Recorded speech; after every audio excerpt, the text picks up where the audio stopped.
ओम नमः शिवाय। जय श्री राधे कृष्णा। दोस्तों, आप सभी का हमारे YouTube चैनल पर बहुत बहुत स्वागत है।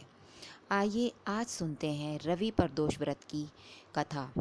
इस बार रवि प्रदोष का व्रत चूँकि 12 जून 2022 को के दिन मनाया जा रहा है, रविवार को, जब त्रयोदशी तिथि के दिन प्रदोष काल का समय प्राप्त होता है, उस दिन प्रदोष व्रत को किया जाता है। प्रदोष व्रत हर माह के कृष्ण पक्ष और शुक्ल पक्ष की त्रयोदशी तिथि में जब भी प्रदोष काल का समय प्राप्त होता है, उस दिन प्रदोष व्रत को किया जाता है। यह व्रत व्यक्ति के पापों को नष्ट करने वाला, सुख समृद्धि को प्रदान करने वाला और अंत में मोक्ष को प्रदान करने वाला है। जिस दिन भी प्रदोष व्रत पड़ता है, उसी दिन उसी के नाम से प्रदोष व्रत को जाना जाता है। रविवार के दिन प्रदोष व्रत पड़ने से इस व्रत को रवि प्रदोष व्रत के नाम से जाना जाता है। जो भी सच्ची श्रद्धा के साथ रवि प्रदोष व्रत करते हैं, उन्हें आयु आरोग्यता की प्राप्ति होती है और सुख समृद्धि की प्राप्ति होती है। प्रदोष के व्रत में प्रदोष काल के समय में भगवान शिव का, माता पार्वती का, साथ में शिव परिवार का पूजन किया जाता है।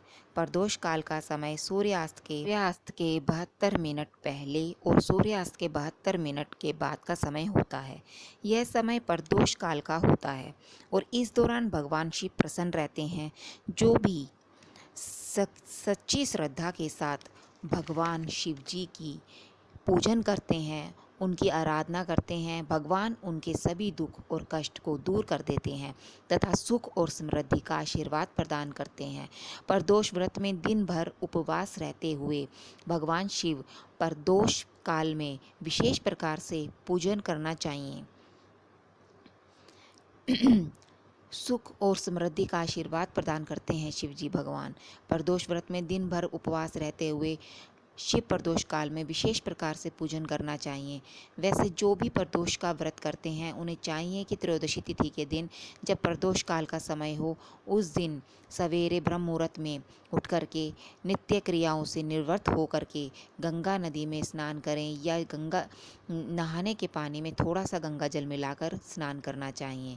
शुद्ध वस्त्र धारण करना चाहिए। उसके बाद भगवान सूर्य देव को अर्घ्य प्रदान करना चाहिए और फिर व्रत का संकल्प लेना चाहिए। भगवान शिव से प्रार्थना करनी चाहिए, हे भगवान भोलेनाथ, हे देवों के देव महादेव, मैं आपका प्रदोष व्रत करने जा रहा हूँ या जा रही हूँ। इस प्रकार से भगवान से प्रार्थना करनी चाहिए। पूरे दिन उपवास करते हुए भगवान शिव का सुबह में विशेष प्रकार से शाम के समय प्रदोष काल में भगवान शिव का पूजन करना चाहिए। अगर उपवास ना रहा जाए तो एक समय में फलाहार ग्रहण करना चाहिए और प्रदोष व्रत का पारण चूँकि अगले दिन पूजा करके सूर्योदय होने के बाद व्रत का पारण करना चाहिए। प्रदोष व्रत में शुद्ध और सात्विकता का पालन करते हुए, ब्रह्मचर्य का पालन करते हुए, धर्म आचरण का पालन करते हुए इस व्रत को करना चाहिए। इससे पुण्य फलों की प्राप्ति होती है। आइए अब सुनते हैं प्रदोष व्रत की, रवि प्रदोष व्रत की कथा। एक ग्राम में एक अति दीन ब्राह्मण निवास करता था। उसकी स्त्री प्रदोष व्रत किया करती थी। उसके एक ही पुत्र था। वह गंगा स्नान करने गया था। उसे मार्ग में चोरों ने घेर लिया। कहने लगे हम तुझे मारेंगे, नहीं तो तू अपने पिता का गुप्त धन बता दे।